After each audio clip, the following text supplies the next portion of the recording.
Jeff Thomas here with a 2-minute market update. The S&P 500 fell 1.6% in August, but is still up over 18% through the end of the month. Bond yields rose during August, which means bond prices fell during the month. The big debate in the markets is around interest rates and inflation. Will the Fed continue to raise rates?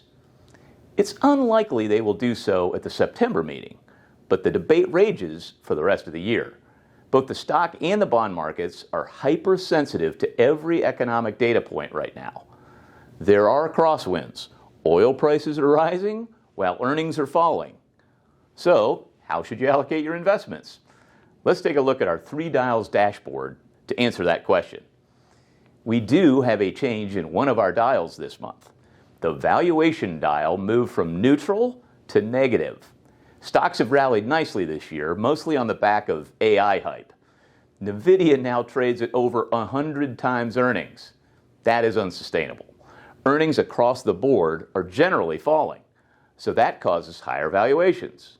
So, while stocks are getting more expensive, bonds are getting cheaper. Our economic dial remains in the negative position as well.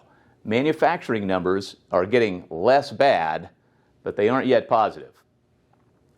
Our technical dial remains in the positive position. The charts are still intact. So that leaves us with 2 dials negative and 1 dial positive.